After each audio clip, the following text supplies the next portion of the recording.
poursuivons. J'étais sur Gethsémani, que moi je ne fais que survoler. Il y aura une présentation sur Gethsémani où le Fils de Dieu dans la souffrance. Et comme je l'ai dit, c'est douleur, supplication et également force. Parce que c'est la force qu'il va utiliser après. Lorsque nous regardons la partie concernant la force, Jésus, lorsqu'il va terminer ses propos, après ses angoisses, va dire: voici, l'heure est proche et le Fils de l'homme est livré aux mains des pécheurs. Levez-vous, allons, voici celui qui me livre sa poche. C'est parce qu'il avait déjà discerné la foule qui venait le chercher. Bien-aimés, et nous introduisons maintenant véritablement sur son arrestation, que nous avons titré le baiser du traître. Oui, le baiser du traître. Bien-aimés, je crois que ce titre est bien évocateur. Le baiser d'habitude, c'est pour exprimer l'amour. C'est pour manifester l'amour. C'est pour démontrer l'amour. Mais Judas va nous apprendre autre chose avec le baiser. Oui. Comme Jésus, comme il parlait encore, voici Judas, l'un des 12, arriva et avec lui une foule nombreuse armée d'épées de bâtons, envoyée par les principaux sacrificateurs et par les anciens du peuple. Bien-aimés, voyez, il va envoyer une foule pour saisir Jésus. Une foule qui va venir l'agresser. Et lorsque cette foule va se présenter, peut-être qu'ils ne connaissent même pas très bien Jésus. Judas avec eux. Quand est-ce qu'il s'est soustrait des disciples lorsqu'ils partaient à Gethsémani? La Bible ne nous dit pas quand est-ce que Judas s'est soustrait. Mais il va venir avec cette foule. Et la parole nous dit au verset 48 de Matthieu 26, celui qui le livrait leur avait donné ce signe, celui que je baiserai, c'est lui, saisissez-le. Aussitôt s'approchant de Jésus, il dit: salut Rabbi, et il le baisa. Jésus lui dit: mon ami, ce que tu es venu le faire, fais-le. Alors ces gens s'avancèrent, mirent la main sur Jésus et le saisirent. Bien-aimés, c'est pourquoi nous disons le baiser du traître.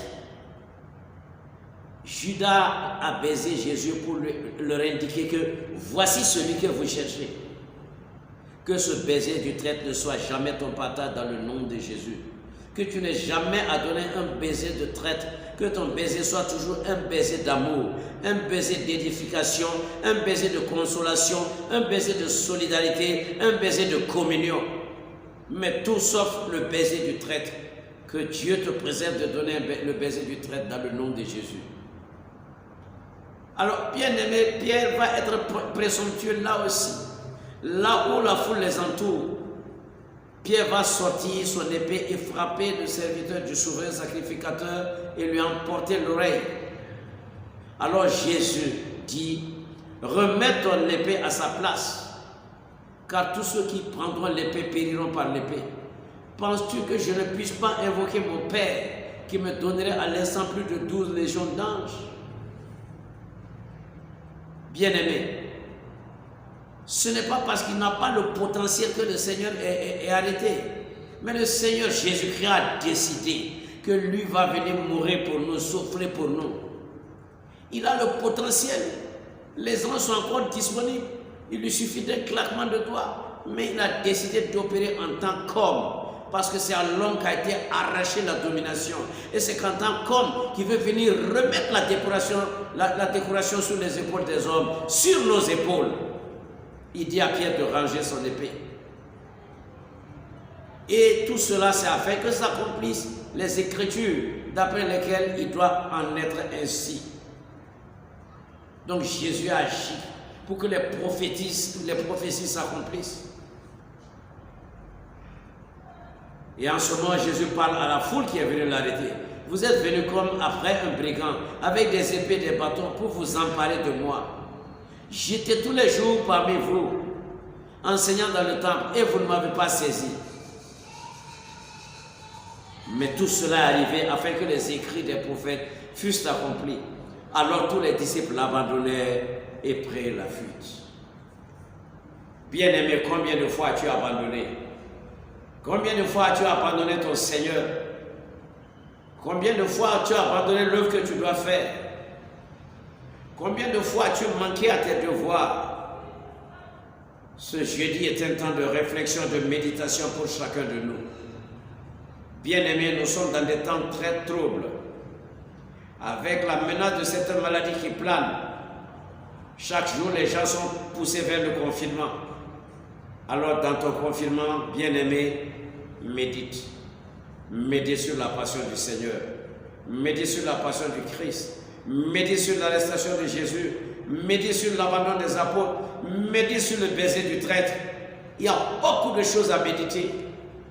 Oui, ce n'est pas parce que ton pasteur te le dit ou parce qu'on en cause, mais assieds-toi. Regarde la relation qui te tenait au Seigneur et médite sur ta propre destinée. Médite sur ta vie. Et bien-aimés, ils vont se saisir de Jésus et ils vont l'amener chez le souverain sacrificateur pour lui faire un procès. Bien-aimés, nous développerons plus tard ce procès. Mais c'est la chronologie, la suite des événements que je voudrais montrer. Du dimanche, lundi, le figuier maudit, les enseignements dans le temple, la parabole des deux fils, la parabole des vignerons, la parabole des noces, bien d'autres paraboles, jusqu'à ce jeudi. Jésus avait eu la victoire sur eux dans tous les échanges qu'il y avait eu. Mais voilà, nous arrivons à ce jeudi fatal, à ce jeudi que le Père a programmé depuis la nuit des temps, à ce Jésus que Jésus connaît, à ce jeudi où le plan du Seigneur s'accomplit. Bien aimé, ces gens pensent qu'ils ont la victoire parce qu'ils sont en train de saisir Jésus pour aller le juger. Mais bien aimé, ce jeudi a été établi bien avant le jour où Jésus disait « Père, donne-moi un corps pour que je vienne pour faire ta volonté ». Ils vont aller lui faire d'abord leur procès, parce qu'eux n'ont pas le droit de mettre quelqu'un à mort.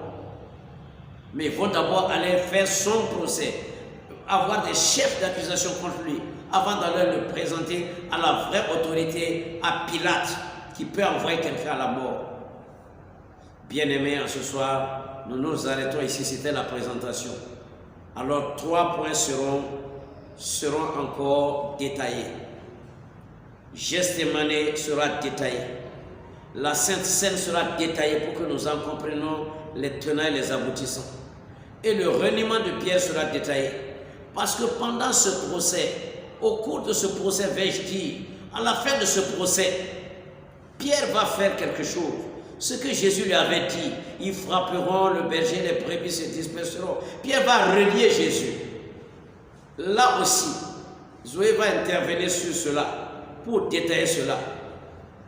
Bien-aimé, j'espère que tu es déjà dans l'atmosphère de Pâques, malgré le confinement, malgré le coronavirus, que Dieu a commencé à vaincre déjà.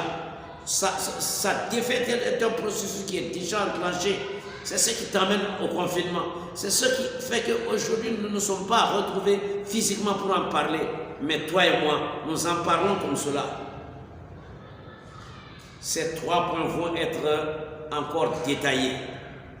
La Sainte Seine ce soir, le reniement de Pierre, ce sera dans la nuit. À un certain moment de la nuit, je mettrai cet enregistrement pour que demain, lorsque tu vas te réveiller, tu puisses voir le reniement de Pierre. Parce que le reniement de Pierre s'est fait vers les 5 heures du matin, après qu'ils aient fini de juger entre eux Jésus-Christ. Pierre va renier Jésus. Et le procès, c'est un procès qui se fait nuitamment. C'est un procès qui se fait peut-être entre 2 heures, 3 heures, 4 heures du matin. Où ils vont aller juger Jésus clandestinement. Un procès illégal. ils veulent l'envoyer à la mort. Un procès à l'issue duquel ils vont trouver un chef d'accusation, ceux qu'ils cherchaient depuis, parce qu'ils se sentaient humiliés le jour où Jésus a chassé les vendeurs et les changeurs du temple. Bien-aimés, ces détails vont être donnés. Que le nom du Seigneur soit béni. À lui soit la gloire, à lui soit l'honneur, au siècle des siècles. Amen.